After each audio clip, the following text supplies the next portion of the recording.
La cuestión del diezmo es una de las más debatidas dentro de las comunidades cristianas actuales. ¿Es realmente obligatorio para los cristianos de hoy en día entregar el 10% de sus ingresos? ¿Estamos bajo una ley divina que exige esta práctica o existe un entendimiento más profundo que las iglesias a menudo no comunican? En Gálatas 5:1, el apóstol Pablo nos hace una exhortación clara: Cristo nos liberó para que vivamos en libertad. Por lo tanto, manténganse firmes y no se sometan nuevamente al yugo de esclavitud. Esta declaración no solo nos libera de la ley mosaica, sino que también nos invita a cuestionar y reflexionar sobre prácticas religiosas heredadas que tal vez no hemos examinado detenidamente.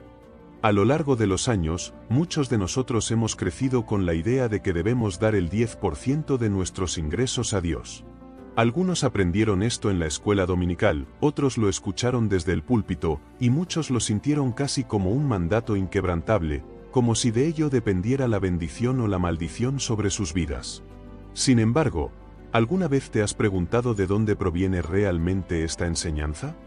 ¿Quién estableció el diezmo y cuál era su propósito original? Lo que pocos saben es que el diezmo no fue establecido como una ley universal para todos los creyentes de todas las épocas. En realidad, fue un sistema diseñado específicamente para un pueblo en un contexto muy distinto al nuestro. Regresar al origen de esta práctica no significa rechazar el principio de dar, sino más bien entender con claridad lo que Dios realmente espera de nosotros en términos de generosidad y obediencia. En Levítico 27:30, encontramos que el diezmo de todo lo que produce la tierra, como el grano y los frutos de los árboles, pertenece al Señor y es consagrado para Él. Este versículo es uno de los pilares utilizados por aquellos que enseñan el diezmo como una obligación. Sin embargo, si analizamos el contexto completo, descubriremos algo revelador. El diezmo formaba parte del sistema levítico, que fue establecido para asegurar el sustento de los sacerdotes de la tribu de Leví, quienes no recibieron tierras en la tierra prometida. Dios separó a los levitas para el servicio del templo, y en lugar de otorgarles propiedades, les asignó el diezmo de las demás tribus como sustento. En Números 6 y 21, Dios declara: a los hijos de Leví les he dado todos los diezmos en Israel por heredad, por su ministerio, por cuanto ellos sirven en el ministerio del tabernáculo de reunión. Esto cambia por completo nuestra visión del diezmo, ya que no se trataba de un acto devocional o de una herramienta para recibir bendiciones personales, sino de una obligación dentro de un sistema teocrático y agrícola que buscaba el equilibrio entre las tribus de Israel.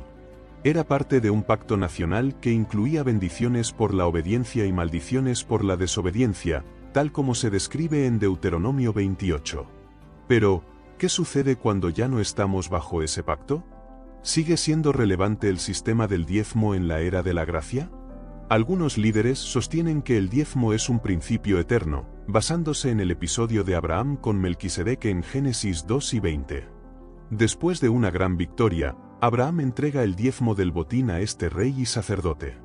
Sin embargo, lo que a menudo se pasa por alto es que Abraham no estaba diezmoando sus ingresos, sino parte del botín de una guerra, una acción puntual y no repetitiva. Además, este acto no fue una orden de Dios, sino una expresión voluntaria de gratitud por la victoria obtenida. Ni siquiera se establece este gesto como una obligación para él o sus descendientes. De hecho, ni Isaac ni Jacob son presentados como hombres que practicaran el diezmo de manera sistemática. Jacob, por su parte, hace una promesa relacionada con el diezmo en Génesis 28:22, diciendo: de todo lo que me des, el diezmo lo apartaré para ti. Pero esta promesa estaba condicionada a que Dios le bendijera y le protegiera, y no fue una orden divina, sino un compromiso personal. El sistema del diezmo tal como lo conocemos hoy en día comenzó después, cuando Israel ya era una nación con leyes civiles, ceremoniales y religiosas. El diezmo formaba parte de esa estructura jurídica, y no era una práctica espontánea de fe. Además, había más de un diezmo. Según Deuteronomio 14:22-29, cada israelita debía separar el diezmo de sus productos agrícolas cada año, pero en el tercer año, ese diezmo debía ser entregado a los levitas, los extranjeros, los huérfanos y las viudas en su propia ciudad. Esto demuestra que el sistema del diezmo no solo mantenía el templo, sino que era una práctica comunitaria y profundamente social. No se trataba de sostener una institución, sino de sostener a toda una comunidad. De hecho, en muchos casos, parte del diezmo se utilizaba para que el mismo pueblo pudiera celebrar una fiesta en honor a Dios, como una expresión de gratitud y comunión. Este modelo muestra que el diezmo no era un impuesto para mantener templos lujosos ni una medida para evaluar la fe de una persona. Era una parte integral de la vida diaria, donde religión, cultura y economía estaban fusionadas. Intentar trasladar este modelo al contexto actual sin adaptarlo a su propósito original es perder de vista el mensaje central. Desafortunadamente, esto es lo que ha ocurrido en muchos círculos cristianos modernos. Muchos creyentes sinceros han sido llevados a creer que si no diezman, están robando a Dios. Esta enseñanza generalmente se basa en Malaquías 3, 8-10, donde Dios pregunta, ¿robará el hombre a Dios? Pues vosotros me habéis robado, y decís, ¿en qué te hemos robado? En vuestros diezmos y ofrendas. Traed todos los diezmos al alfolí y haya alimento en mi casa. Sin embargo, este pasaje debe ser entendido en su contexto original, ya que fue dirigido a un pueblo bajo el antiguo pacto y no debe ser utilizado para imponer una carga legalista sobre los cristianos de hoy. Es importante comprender que muchas veces los pasajes bíblicos pueden ser malinterpretados si no se consideran dentro de su contexto histórico y cultural. En el caso de los llamados al diezmo, a menudo se sacan de contexto pasajes del Antiguo Testamento que fueron dirigidos a un pueblo específico, en un tiempo y lugar determinado. Cuando Dios habla sobre los diezmos en el Antiguo Testamento, no está dirigiéndose a la Iglesia moderna, sino a Israel en un periodo de gran decadencia espiritual. Los sacerdotes estaban corrompidos, y el pueblo de Israel había abandonado el pacto con Dios. Este llamado al diezmo refleja un retorno al orden levítico que ya estaba en vigor en esa época, no una nueva instrucción para todos los tiempos. Usar estos versículos para condenar a los creyentes actuales es ignorar la diferencia fundamental entre el antiguo y el nuevo pacto, entre la ley mosaica y la gracia revelada en Cristo. Como se nos dice en Hebreos 8 y 13, al decir nuevo pacto ha dado por viejo al primero, y lo que se da por viejo y se envejece está próximo a desaparecer. Jesús vino a cumplir la ley, no a perpetuarla, y en él se instauró una nueva forma de vivir, que no depende del cumplimiento de normas externas, sino de la transformación del corazón. El diezmo, como parte del sistema levítico, fue superado por una entrega mucho más profunda, la entrega total de nuestras vidas a Dios. Durante su ministerio, Jesús confrontó severamente a los fariseos y escribas por su hipocresía. En Mateo 11 y 23, les reprocha, «Ay de vosotros, escribas y fariseos hipócritas, porque diezmáis la menta, el anís y el comino, y dejáis lo más importante de la ley, la justicia, la misericordia y la fe». Aquí, Jesús no alaba el diezmo, sino que señala que estos líderes se centraban en cumplir los detalles más pequeños de la ley, mientras descuidaban lo esencial. Jesús nunca enseñó que las prácticas religiosas externas fueran el enfoque principal, más bien, enfatizó la necesidad de una transformación interna. Aunque mencionó el diezmo en el contexto de la ley vigente en ese tiempo, también dejó claro que lo más importante había sido ignorado, el corazón. No se trata de cuánto damos, sino de cómo vivimos. No se trata de dar el 10% de nuestras posesiones, sino de entregarle toda nuestra vida a Él. En los primeros siglos de la Iglesia, no existe evidencia de que los cristianos practicaran el diezmo como una obligación. Lo que vemos en el libro de los Hechos es algo mucho más radical. En Hechos 4, 32-35, se describe cómo los creyentes compartían todas sus posesiones, vendían sus propiedades y traían el dinero a los apóstoles para ayudar a los necesitados. Esta generosidad no era el resultado de una ley impuesta, sino del poder transformador del Espíritu Santo. Cuando el corazón es tocado por Dios, no se limita a dar un porcentaje de lo que tiene, sino que da todo: tiempo, talento, recursos, amor, compasión, perdón. Y lo hace, no por miedo a una maldición, sino por gratitud, no para ganar el favor divino, sino porque ya lo ha recibido. Este es el verdadero cambio que ocurre en el corazón del creyente cuando es transformado por el amor de Dios. Volver al origen del diezmo no significa destruir su valor, sino restaurar su verdadero significado. El diezmo no fue creado para controlarnos, sino para enseñarnos principios de generosidad, responsabilidad y cuidado mutuo.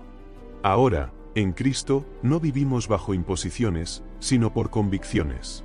Lo que Dios desea no es una décima parte de nuestras finanzas, sino nuestra vida completa en sus manos. A lo largo de su ministerio terrenal, Jesús habló sobre muchos aspectos cruciales de la vida humana: el corazón, la fe, el pecado, el perdón, el servicio, la humildad, el reino de Dios, por supuesto, el dinero. Sin embargo, nunca instituyó el diezmo como una norma para sus discípulos.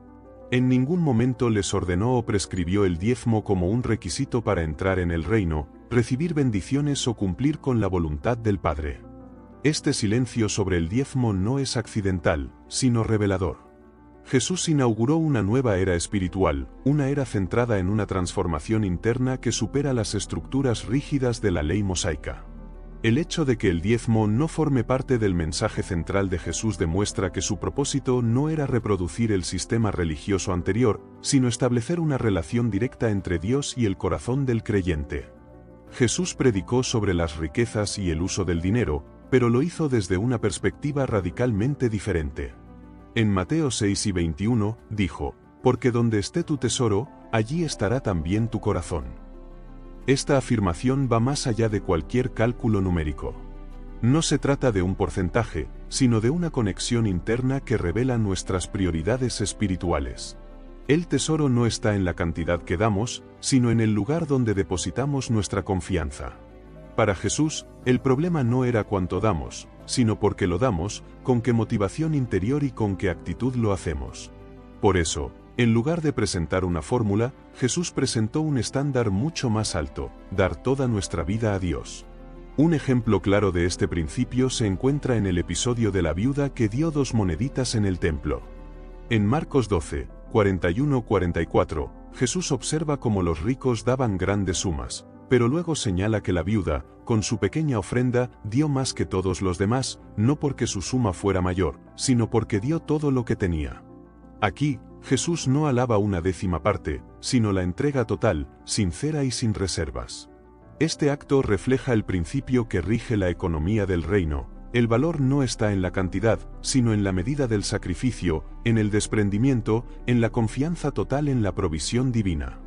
Otro momento importante ocurre cuando Jesús se encuentra con el joven rico. Este hombre, que había cumplido los mandamientos desde su juventud, se acerca a Jesús buscando saber qué más debía hacer para obtener la vida eterna. Jesús le pide que venda todo lo que tiene y lo dé a los pobres. Esta solicitud no es una obligación para todos, pero resalta un principio fundamental: lo que más nos cuesta es a menudo lo que más necesitamos entregar a Dios. El joven, al no poder hacerlo, se aleja triste. Jesús lo usa como una enseñanza para todos, mostrando que el reino de Dios no depende de lo que poseemos, sino de lo que estamos dispuestos a entregar. Cuando un joven rico se acercó a Jesús, buscando saber qué más debía hacer para heredar la vida eterna, Jesús le dio una respuesta directa y desafiante: «Una cosa te falta, anda, vende todo lo que tienes y dalo a los pobres, y tendrás tesoro en el cielo, y ven, sígueme». Marcos 10 y 21. Esta exigencia no está vinculada al diezmo, pues Jesús no le pidió el 10% de sus bienes, sino todo. En el reino de Dios, lo que importa no es una fracción de lo que poseemos, sino la disposición del corazón para renunciar a todo lo que impide una verdadera comunión con Él. El joven se fue triste porque tenía muchas posesiones, y esta escena deja claro que Jesús no busca contribuciones por obligación, sino corazones rendidos por amor. Si el diezmo fuera una práctica esencial bajo el nuevo pacto, Jesús lo habría enseñado de manera explícita. Sin embargo, nunca instruyó a sus discípulos a diezmar, ni en el Sermón del Monte, ni en sus parábolas, ni en sus discursos finales.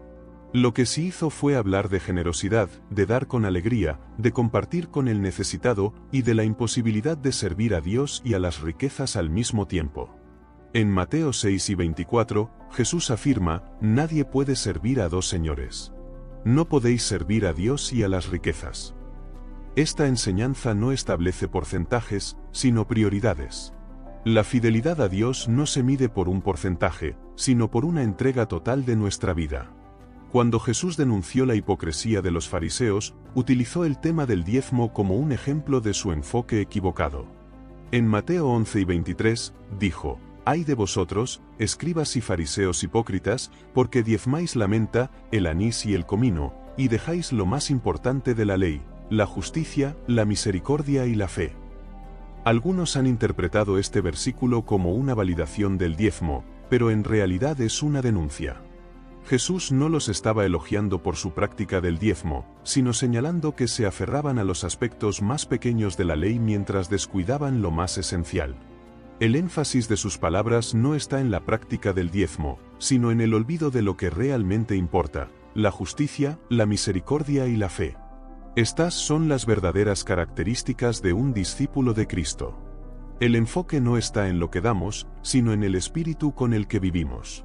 La crítica de Jesús revela que las prácticas externas, aunque sean correctas, pueden ser vacías si no están acompañadas por una transformación interna. El mensaje del reino fue diseñado para cambiar el corazón, no para imponer rituales. Jesús enseñó que todo lo que damos debe nacer del amor, no de la presión. En Lucas 6 y 38, Jesús dijo: «Dad, y se os dará, medida buena, apretada, remecida y rebosando darán en vuestro regazo, porque con la misma medida con que medís, os volverán a medir». Esta promesa no está vinculada a una ley específica de porcentajes, sino que refleja una ley espiritual de reciprocidad, basada en la actitud generosa del corazón. Jesús no ató esta promesa a un sistema obligatorio de diezmos, sino que habló de una medida espiritual, de una forma de vida que da con alegría y sin cálculo. El modelo de vida que Jesús propuso fue radical y no se centró en templos físicos ni en estructuras religiosas complejas. Jesús llamó a sus seguidores a vivir con humildad, a servir a los demás y a desprenderse de lo material. Cuando envió a sus discípulos a predicar, les dijo que no llevaran alforjas ni bolsas, dependiendo por completo de la provisión divina. En Mateo 10, 9-10, les instruyó: «No os proveáis de oro, ni plata, ni cobre en vuestros cintos, ni de alforja para el camino, porque el obrero es digno de su sustento». Este principio refleja un estilo de vida opuesto al materialismo. Los discípulos no vivían bajo un esquema financiero sistematizado, sino en una dinámica de fe, donde cada necesidad era suplida por la mano de Dios y cada provisión era compartida entre hermanos. En toda su enseñanza, Jesús nunca estableció el diezmo como una obligación. En cambio, exaltó la mayordomía fiel, la entrega generosa, el desapego de las riquezas y la confianza absoluta en el Padre Celestial. En Mateo 6 y 33, Jesús resumió esta visión al decir: «Buscad primeramente el reino de Dios y su justicia, y todas estas cosas os serán añadidas». En este mandato no hay espacio para el temor económico ni para la manipulación, sino una invitación a poner a Dios por encima de todo. Si el diezmo fuera una parte esencial del Evangelio, los evangelios lo habrían repetido con énfasis. Pero no es así. El silencio de Jesús sobre este tema no es una omisión, sino una declaración. Lo que Cristo inauguró no fue una repetición del antiguo sistema, sino una nueva forma de vivir, donde cada área de la vida humana es rendida completamente al señorío de Dios. Lo que antes era una norma externa ahora se convierte en una respuesta voluntaria, libre y guiada por una relación viva con el Padre. El mensaje de Jesús rompe con las estructuras religiosas que buscan imponer cargas sin transformar el corazón. En Mateo 11, 28-30, Jesús invitó: «Venid a mí todos los que estáis trabajados y cargados, y yo os haré descansar. Porque mi yugo es fácil y ligera mi carga». Este descanso no elimina el llamado al sacrificio, pero lo transforma. Ya no se trata de cumplir normas para agradar a Dios, sino de vivir en comunión con Él, dejándonos guiar por su voz. Por lo tanto, cuando hablamos del dar cristiano, no debemos retroceder al antiguo pacto para imponer lo que Jesús no ordenó. Debemos avanzar hacia el modelo que Él encarnó, una entrega que nace del amor y se mantiene en libertad. En ningún momento Jesús enseñó que el diezmo fuera el estándar para sus seguidores. Su enfoque fue siempre más profundo, más espiritual y más exigente. No buscó reglas externas, sino corazones rendidos. En esa rendición total está el verdadero dar. Cuando todo le pertenece a Dios, ya no se calcula lo que se entrega, se vive con la conciencia de que nada es propio y todo debe glorificar al Padre. Esta es la esencia del reino y la enseñanza de Jesús.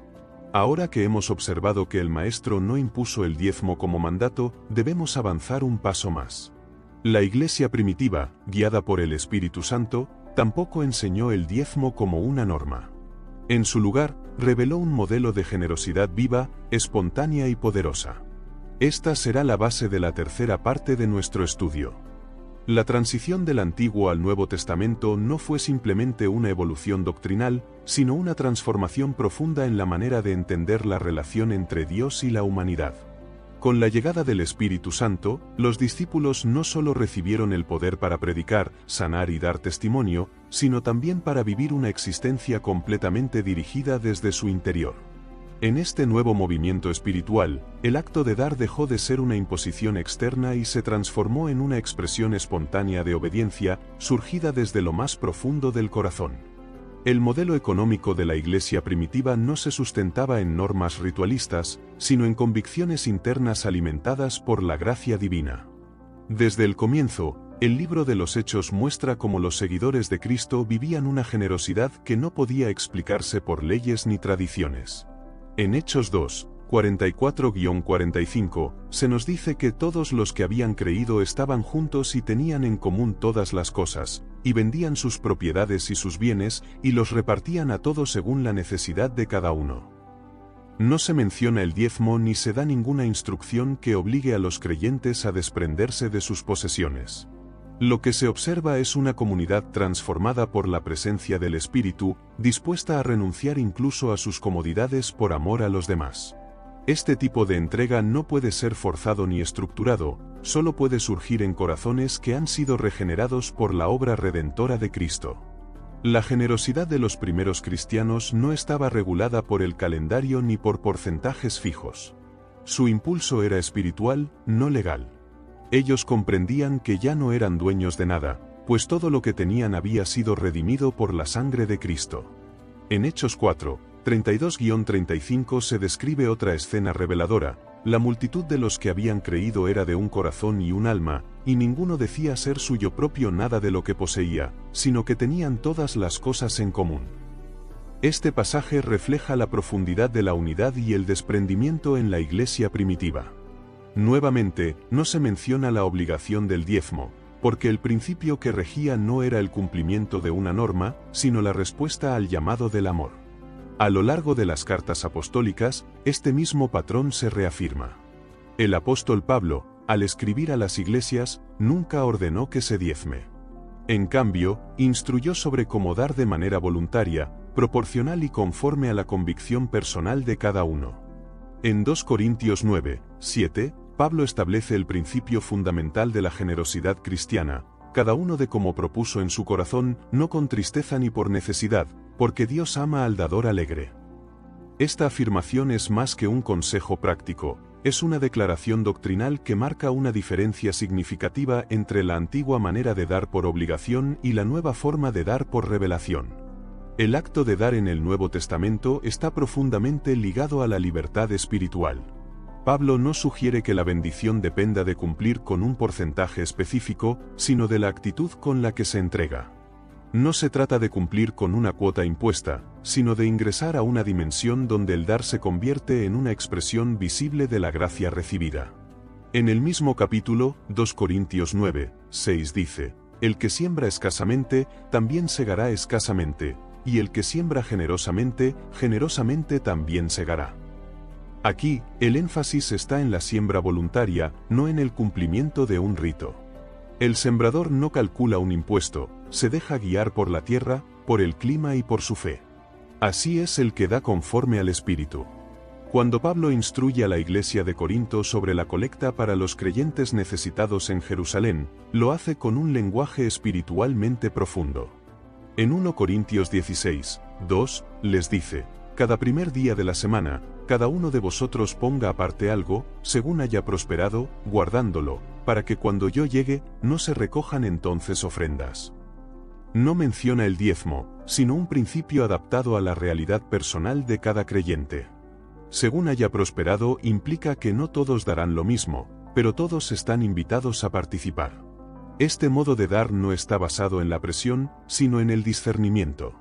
No responde a una norma fija, sino a una conciencia moldeada por el amor. Pablo también resalta que el dar es una gracia, no una carga. En 2 Corintios 8, 1-3, habla de las iglesias de Macedonia que, en medio de la prueba y la pobreza, dieron más allá de sus fuerzas. Él lo llama una gracia de Dios, no una imposición humana. Lo que movió a esos creyentes no fue la obligación de un porcentaje, sino la revelación del privilegio de participar en la obra de Dios.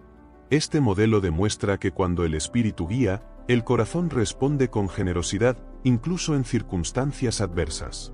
La gracia no solo cambia la forma en que se da, sino la perspectiva desde la cual se da. Este principio también está presente en la carta a los Romanos.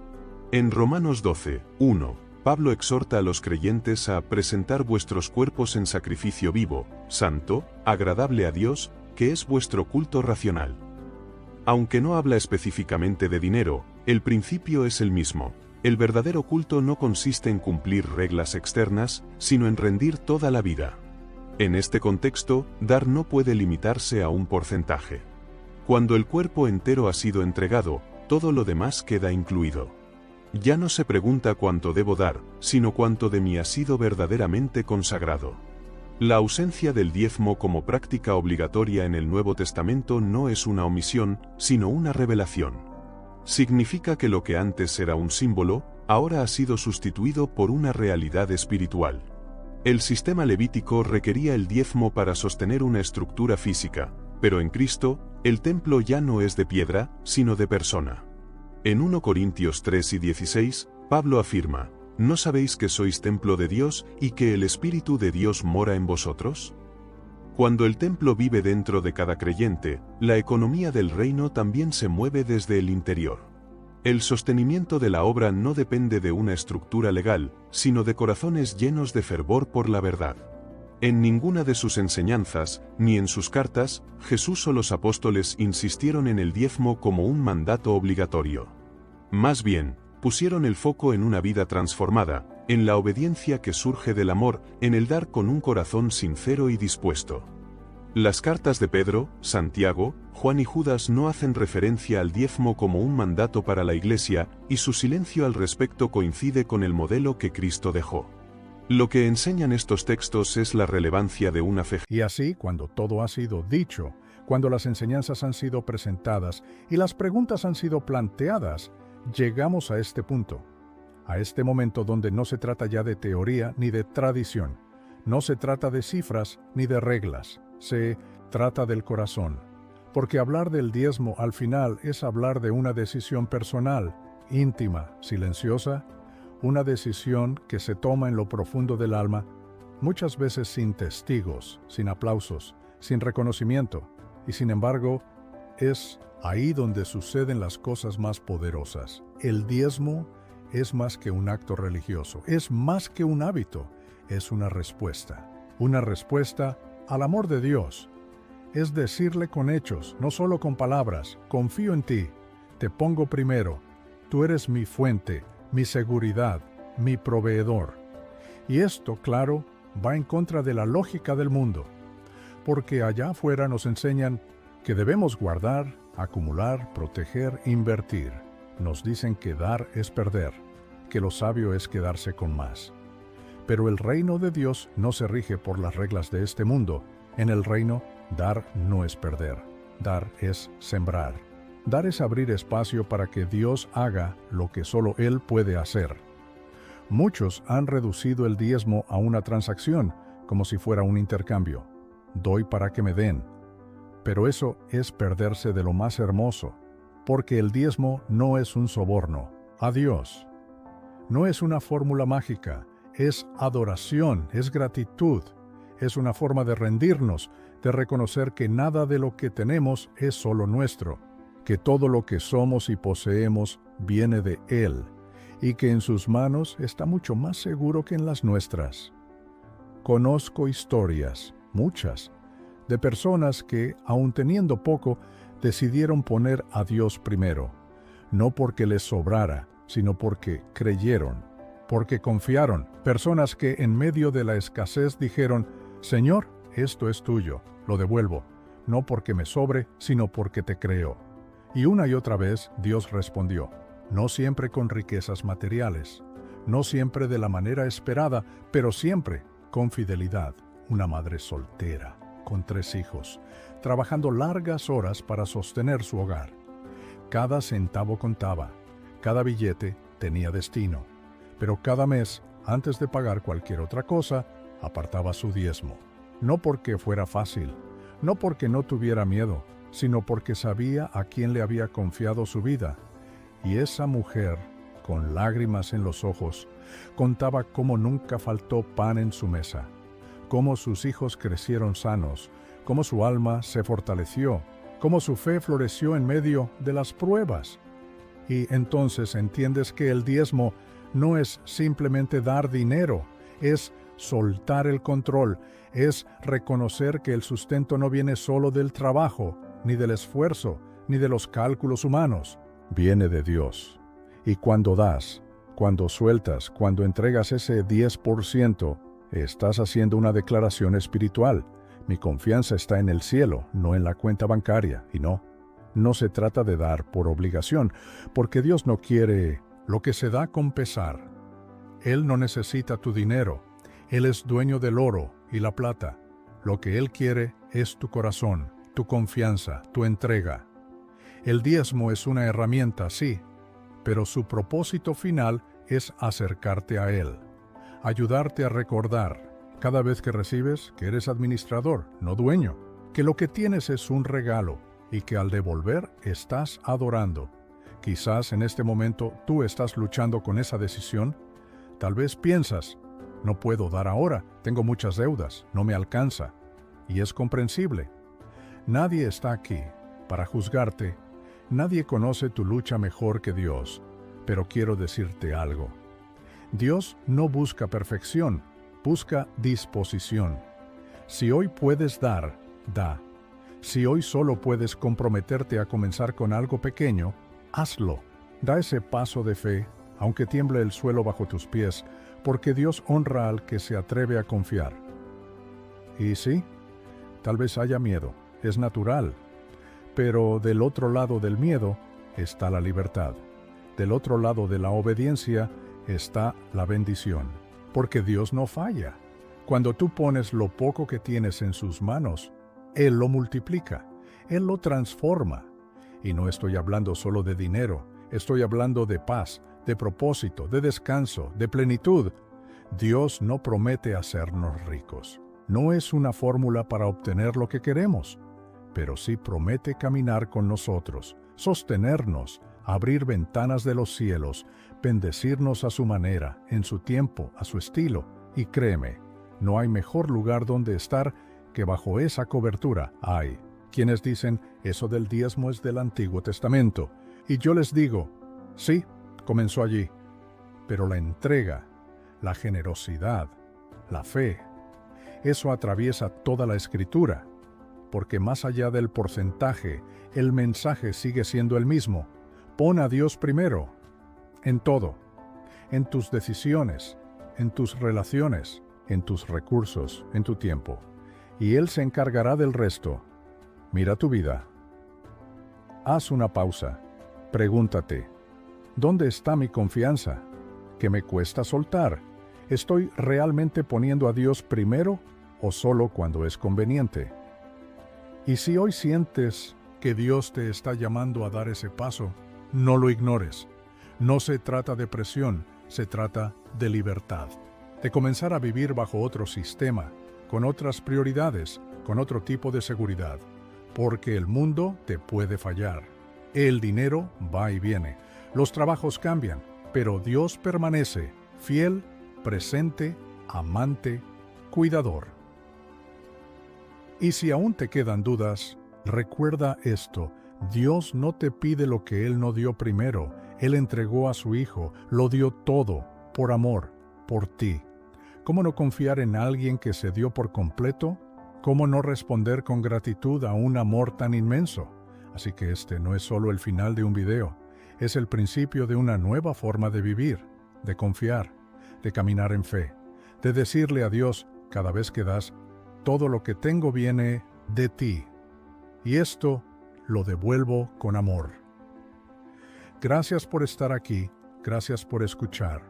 Que este mensaje no solo se quede en tus oídos, sino que baje a tu corazón y que, cuando llegue el momento de decidir, lo hagas con libertad, con gozo y con fe. Dios nunca se queda con nada. Él siempre devuelve más, a su manera, en su tiempo, en su perfecta voluntad. Y cuando lo veas obrar, cuando experimentes su provisión, su paz, su fidelidad, sabrás que valió la pena confiar. Que Dios te bendiga, hoy y siempre.